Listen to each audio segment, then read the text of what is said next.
নমস্কার বন্ধুরা, তনুশ্রী হোমস কিচেনে আপনাদের সকলকে স্বাগত। বন্ধুরা, আজ আমি সকালের নাস্তার জন্য ঝটপট এই ফুলকপির পরোটাগুলো তৈরি করে দেখাবো। আপনারা ভিডিওটা স্কিপ না করে শেষ পর্যন্ত দেখতে থাকুন, আশা করছি আপনাদেরও ভালো লাগবে। এবার সবার প্রথমেই ফুলকপির পরোটা বানানোর জন্য ময়দার ডোটা তৈরি করে নেব। তার জন্য একটা মিক্সিং বোলে নিয়ে নেব 2 বাটি ময়দা। এবার এই ময়দার মধ্যে দিয়ে দেব স্বাদ অনুযায়ী লবণ।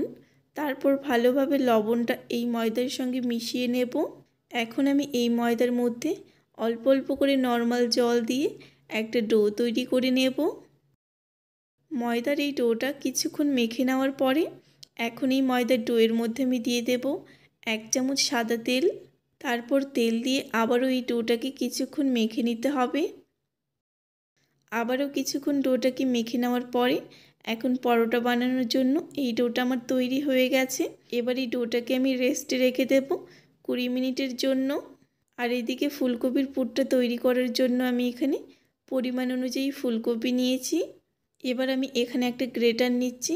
এই গ্রেটারের সাহায্যে এই ফুলকপিগুলোকে ভালোভাবে গ্রেট করে নিতে হবে। তবে আপনারা যদি চান তাহলে কিন্তু এই ফুলকপিগুলোকে মিক্সিতে কিছুটা ব্লেন্ড করে নিলেও কিন্তু হয়ে যাবে। তো আমি এখানে একে একে সবগুলো ফুলকপি ভালোভাবে গ্রেট করে নিয়েছি। এখন পুরটা তৈরি করে নিতে হবে। এবার একটা ফ্রাই প্যানে নিয়ে নেব বেশ কিছুটা পরিমাণে সাদা তেল।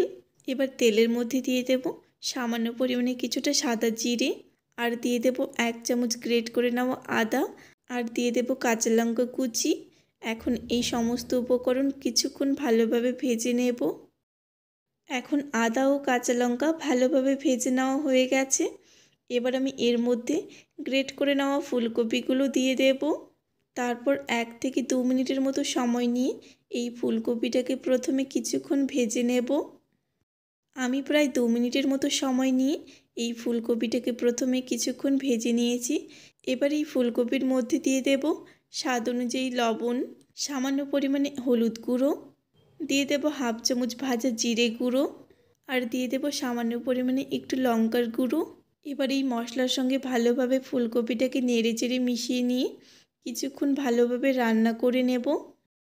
তো আমি এখানে মোটামুটি আরও 5 মিনিটের মতো সময় নিয়ে এই পুরটাকে ভালোভাবে রান্না করে নিয়েছি। এবার এই ফুলকপির পুরটা নামানোর আগে আমি এই ফুলকপির মধ্যে দিয়ে দেব 1/2 চামচ চাট মশলা। এখন চাট মশলাটা ভালোভাবে এই ফুলকপির পুরের সঙ্গে মিশিয়ে নিয়ে গ্যাসটা অফ করে দেব। তারপর এই ফুলকপির পুরটা প্রথমে ভালোভাবে ঠান্ডা করে নিতে হবে। আর এদিকে 20 মিনিট পরে এখন ঢাকাটা খুলে নেব। এবার এই ময়দার ডোটা থেকে আমি মিডিয়াম সাইজ করে প্রথমে লেচিগুলোকে কেটে নেব। তারপর এখান থেকে একটা লেচি হাতের তালুর মাঝে নিয়ে প্রথমে লেচিটাকে ভালোভাবে গোল করে নেব। তারপর গোল করে নেওয়া হয়ে গেলে এই লেচির মাঝখানটাতে ঠিক এইভাবে করে একটু গর্ত করে নিতে হবে। তো এই দেখুন বন্ধুরা, ঠিক এরকম করেই কিন্তু এই লেচিটাকে তৈরি করতে হবে। এবার আমি যে ফুলকপির পুরটা তৈরি করে রেখেছিলাম সেই ফুলকপির পুরটা এর মাঝখানে দিয়ে দেব। এবার এই লেচির সাইডগুলো ধরে ঠিক এইভাবে করে এটা মুড়ে দিতে হবে। তো এই দেখুন বন্ধুরা, এখানে আমার একটা লেচির মধ্যে ফুলকপির পুর ভরে নেওয়া হয়ে গেছে।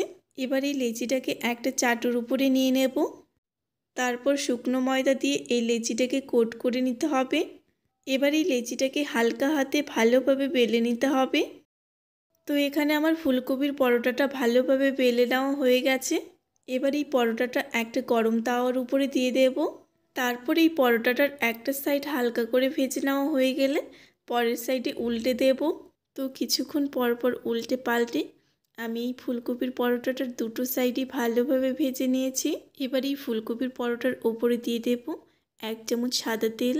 এবার তেল দিয়ে কিছুক্ষণ পর পর উল্টে পাল্টে এই ফুলকপির পরোটাটার দুটো সাইডই ভালোভাবে ভেজে নেব। তো বেশ কিছুক্ষণ সময় নিয়ে উল্টে পাল্টে এই দেখুন বন্ধুরা, খুব সুন্দর করে কিন্তু এই ফুলকপির পরোটাটা আমি ভেজে নিয়েছি। এবার এই পরোটাটা তুলে নেব। তারপর একইভাবে বাকি সবগুলো ফুলকপির পরোটা তৈরি করে নেব। তো বন্ধুরা, আজকের এই রেসিপিটি আপনাদের কেমন লেগেছে সেটা কমেন্ট করে জানাতে একেবারেই ভুলবেন না। রেসিপিটি ভালো লাগলে অবশ্যই একটা লাইক আর কমেন্ট করবেন। তার সাথে ভিডিওটি যতটা সম্ভব বন্ধুদের মাঝে শেয়ার করে দেবেন। ভিডিওটি শেষ পর্যন্ত দেখার জন্য সকলকে অসংখ্য ধন্যবাদ। সবাই ভালো থাকবেন, সুস্থ থাকবেন।